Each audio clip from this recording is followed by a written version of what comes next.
8:50 everybody, and during March and April, New York City Council members are taking a deep dive into Mayor Zohran Mamdani's preliminary budget. It's a lengthy process that many New Yorkers may not follow day to day or know exactly what goes into it. Yeah, Public Advocate Jumaane Williams is rolling out a new way for everyday residents to understand the budget and weigh in on how that money should be spent. And he's joining us now ahead of an official announcement that he will make later today. So welcome to you. Great to have you here. Always a pleasure. Thank you for having me. So before we get to that, we wanted to discuss with you what happened yesterday at LaGuardia Airport. Such a tragedy. The 2 pilots killed, dozens more who were on board that plane were injured. And now we're learning as the investigation continues that there may have been issues with staffing and traffic control. Just your thoughts this morning. You know, first, just condolences to those pilots who are not going to go back home and whose family thought that they would see them.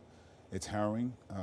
My prayers to the family of the survivors. I'm sure it was just traumatic. Can you imagine landing and you think everything's great, yes, and then just the horror of that? And so the humanity of it, I want to make sure we just continue to pray for folks, even the survivors. And you know, the impact of the immature and foolish behavior of this president is abound, and it's hard not to say that this is a part of it. We see literally people trying to say, hey, you should stop deporting citizens as a way to reopen the government. You shouldn't even reopen the agency. You shouldn't even have to do that. And in response to that, the president is doing nothing, and the traffic air control agents aren't getting paid. Mm-hmm. They're working horrible hours, and this has a real impact. And I think the mayor doesn't. I'm sorry, the president doesn't see that. He sees numbers, widgets, and powers, and loyalty, and the impact of day-to-day folks.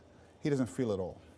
You're right about the humanity of it all. I want to talk to you about the mayor. You just mentioned the mayor here, but Mayor Mamdani established last week this Office of Community Safety. It was something he campaigned on, but it's a scaled down version. You were at the announcement, and some people are pushing back saying, well, he campaigned on one thing and this is smaller. What are your thoughts on the overall implementation of it? I'm excited about this. Yeah. Myself and others have been dreaming about an office like this for many years. I think some people buried the lead. Many people are focused just solely on Be Heard. The office in response to mental health calls. The office is so much more than that. It is creating an office that can be an alternative to simple law enforcement and carceral solutions that haven't really curbed the violence the way we want to see it curbed. And you know, it's decades of trying the same thing. And this, I think, is actually the best way to do it because you're starting with the office. There is a bill that I co-sponsor, but it's the prime sponsor of Lincoln Wrestler, to create a department. And I'm happy that we're starting off smaller so that we can build. Mm-hmm. I think it's better to do it that way than to try to start and do everything and make mistakes that are going to be harmful. How exactly will it work? Well, so I think the deputy mayor, Renita Francois, who's been here before, will answer some of those questions. Mm-hmm. But right now, it does bring together different offices and agencies that exist and put them under one space. One of the problems that we had, particularly when we're dealing with the anti-violence work, there was a program over here, there was a program over there. They weren't always connected. This agency didn't know what was happening. DYC, Division of Youth Community Development, may not have been speaking to NYCHA or DOE, Department of Education. Now they're all in one space. That alone is amazing. I don't think it's happened this way before. And the fact that you have a government who is saying, we are not only going to talk about something, we're not only going to put some money into it, we're going to create an infrastructure so that we can try to address this violence in a different way, is phenomenal, and I think the entire country is watching. Yes, thank you for teeing it up, by the way. She is my guest this week on Picks on Politics, awesome. The new deputy mayor for this office. I want to talk about the budget. I always say it's such a sexy conversation about budgets and numbers, right? But it is so important. And a lot of times you ask a New Yorker about it and they kind of get lost in the whole mishigas of what's kind of out there. What did I just say? I like that word, mishigas. I got to Google that. And, you know, it can get confusing. So you're making an announcement later today, but you're going to say it right now, which is this new office to kind of help, or new program to help people understand it. You know, when I was in the council, I would say the most important thing that I did as a council member was the budget. But it was the thing that people understood the least. Yeah. And I think it's still the same. And so what we want to do with this, and folks can go, you know, soon, advocate.nyc.gov/build a budget. Okay. It allows individuals, New Yorkers, to build their own budget.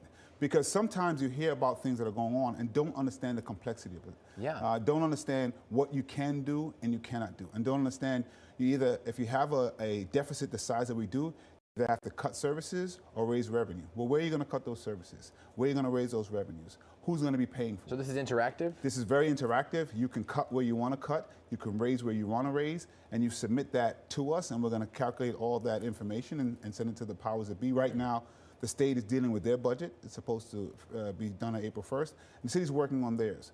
What I believe in others is we should raise revenue from the wealthiest New Yorkers who have the ability to pay a little bit more. Unfortunately, the governor disagrees, and so the city's left with very, very bad decisions that have to be made.